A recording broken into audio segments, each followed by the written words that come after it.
Major funding for this Read 180 workshop is provided by the National Science Foundation, America's investment in the future.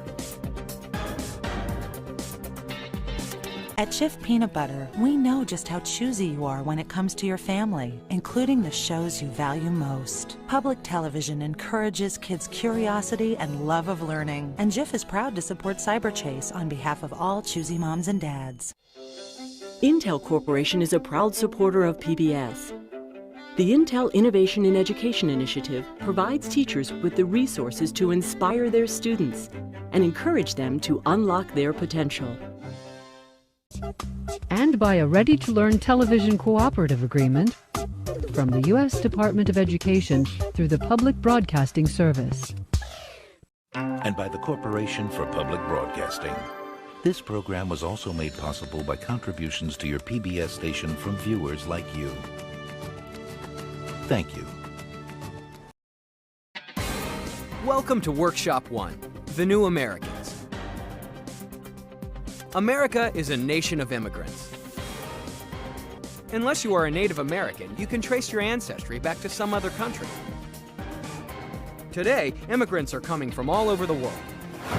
In our first reading, we'll meet Freddy Ado, who came from Ghana for an education and is a top pro soccer player. We'll also meet Irene Rodriguez from Mexico.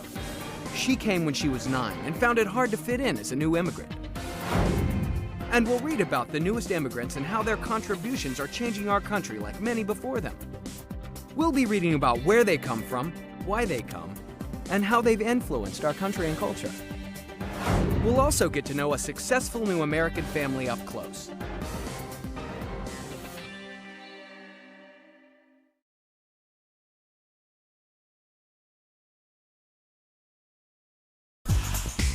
Reading 1, School Before Soccer.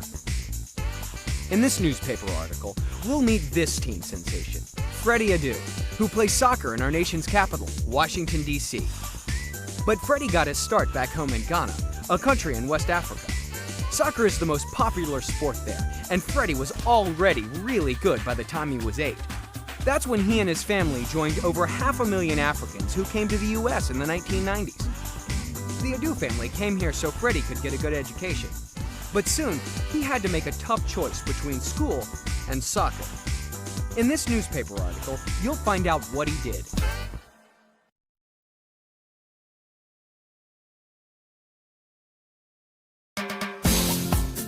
Reading 2, Fitting In.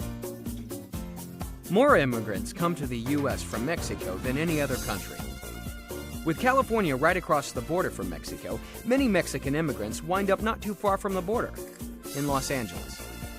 They come in search of jobs that pay better than any they can get at home. But adjusting to life here is never easy. Just ask Irene Rodriguez. In this profile, you'll live through her panic. When she first moved to LA, she felt lost and scared in a world she didn't understand. But she didn't give up, and her success story is typical of many immigrants. You'll read about her in this article.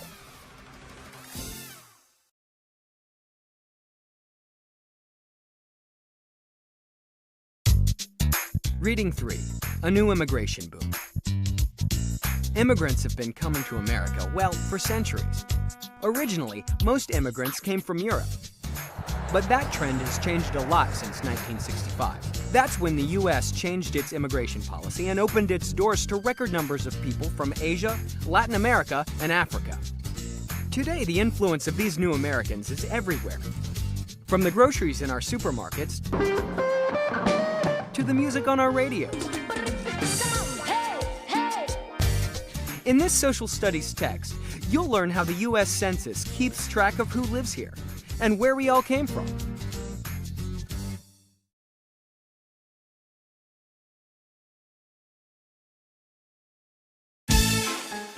Latinos are the fastest growing group of immigrants in the United States. They come from places like Mexico, Cuba, Puerto Rico, Central America, and a small country in the Caribbean called the Dominican Republic. That's where the family in our story is from. At home in America.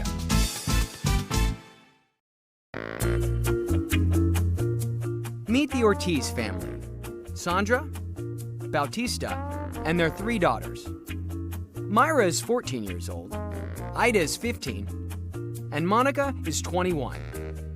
They live in Brooklyn, New York, in a house filled with aunts, uncles, cousins, and friends from back home, the Dominican Republic. No matter what time of day, you see people coming in and out of here. It's like a hotel for the Dominican Republic. It's cool, yo. We're never bored. Sandra came to America to escape the poverty of the Dominican Republic. Here she met Bautista, also Dominican. They worked hard to provide a good education and better opportunities for their children. You gotta work hard. I love to work. They each have 2 jobs, and that's definitely not easy. But being a first-generation American is not easy either. Their American daughters can't always count on their parents to help with school. Like Ida, who's in high school. We have it a lot harder than a lot of other kids. My parents are from the Dominican Republic, so they can't sit there and talk to me about Huckleberry Finn or like Charles Dickens or, you know, they can't do that because they never had that education, so. Myra, the youngest, likes hanging out in the neighborhood and is having a very rough time adjusting to high school. I'm not doing all promise today. I'm sleepy. I have a life. No, I'm not. My mom's on my case, gotta start a new school. I don't know where I'm going, I'm gonna be lost. And I don't know, it's just like a whole new environment. But staying on their cases is paying off. Monica is attending one of the top colleges in the United States. It's my senior year and I'm only taking 4 classes. It's good because I have time to do all the things that I want to do. She knows how tough it was for her mom. My mom, she just got on a plane, picked up and left, and came to this country where she didn't know anybody. I mean, she had no place to live. She had nothing. I mean, that's a big step. Me going to college is no big deal. 3 very different daughters with one thing in common: strong family ties to their Dominican culture. Every year they visit the Dominican Republic, and that means bringing their relatives lots of stuff they need. Everything from curtains to toilet paper. The Ortiz family may not be rich in Brooklyn, but in their Dominican village, they're wealthy. They brought gifts for almost everyone in town. Sometimes Myra wishes they could stay here forever. The truth is, I always miss this place when I leave. It's a real big difference waking up to roosters and waking up to car alarms. But Sandra knows her daughter's futures are in America, especially when she sees Monica get her college diploma. We're so happy. This means that we did something right here in this country. Monica's happy too.